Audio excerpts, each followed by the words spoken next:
Many manufacturers look at their productivity limitations as a problem to be solved by adding more skilled labor, a tall order in an industry that's dealt with longstanding shortages of qualified workers. But according to Jeremy Jacobs, there's another angle to this that's often being ignored. Nobody's talking about the 30+% of frontline workers who can't fully understand the instructions that are in front of them. Jeremy is CEO of UnDesked, the multilingual manufacturing operations platform working with some of the world's largest manufacturers to close the language gap and end paper on the front line. A lifelong entrepreneur with multiple patents and a NASDAQ exit, his work has been featured in Forbes, Bloomberg, and Business Insider. Jeremy is here today to talk to us about what he believes is manufacturing's hidden productivity killer, the language gap.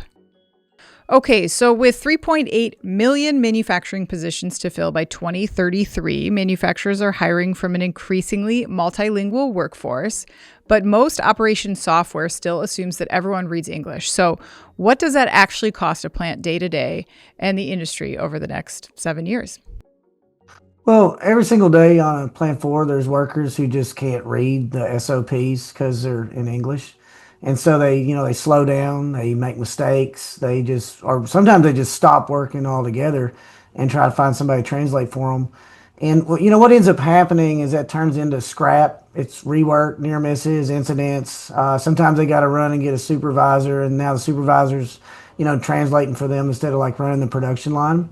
Onboarding takes longer. If you're going to do any cross training, that takes longer.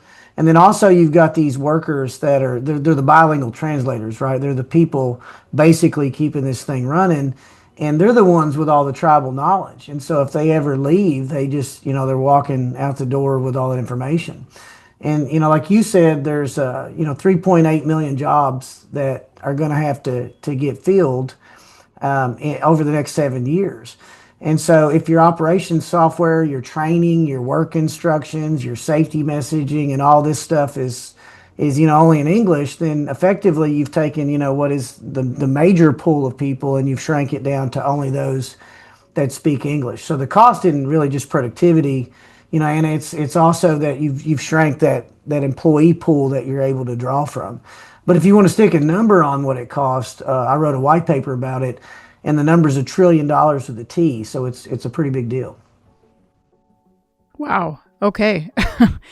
Well, let me ask you this then. A lot of manufacturers will tell us, hey, we already have a translation tool that we're using. In your opinion, why isn't that existing technology actually solving this problem already? Good question. Because there is, if you search translation, there's a lot of things. But most of these tools, they weren't, really like built for the floor. There's tools like MemoQ and Phrase and XTM. And then I hear people use the word Google Translate, and I hardly consider that a translation piece of software. It's not really. But these things weren't designed for the floor. They're designed to translate documents. They're designed to translate your website, the instructions on how to put your grill together when you get it. It's got 9 different languages on it. That's what that software is made for. Or even your handbook, right? Once a year people translate the handbook, but it doesn't, live where the work's actually happening. And the frontline gap isn't about translating documents like those things. It's about, like, on the floor, there's real-time communication that's happening on a moving production line. Workers don't just need translated PDFs. They need the safety alert that just went out in their own language, and they need it right now. They need the work instructions at their station. They need to be able to flag a quality issue and know whatever they type in that quality form, that the supervisor can actually read it because it's been translated, back into English. And that's not the kind of software these people have. It's a different kind of software, and it's what we call multilingual manufacturing operations. And so it's the translation tool they got is solving a problem. Don't get me wrong about that. It's just not on the production floor where the work is getting done. That's not the problem it's solving. Okay, so if a plant manager is watching this and they have one thing that they could do on Monday morning, what do you think that they could do to start closing that language gap? Well, they could get out of the office and they could walk the floor with one question in their mind, like, where is this language, friction actually occurring? And they're going to see it, and they're going to be able to find a few moments out there, where non-English speaking worker has to stop and ask a coworker or just guess at what's going on. I see it in every place that I go into. And it could be like a quality form that they're just, they're pencil pushing, or it could be a posted SOP. It could be like a dispatch screen or a safety announcement, shift handoffs, things like that.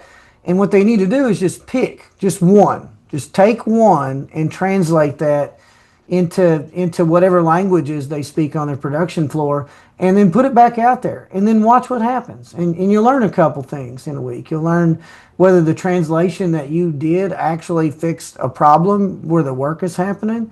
And you'll also, by wandering around and looking at this, just find more opportunities. And that's what a real audit looks like, because you can't fix the language gap from a conference room. Yes, I think that's it. It's an excellent point. And obviously, there's just no room for error in terms of communicating some of these messages that are so critical on the plant floor. So thank you very much, Jeremy, for being here today.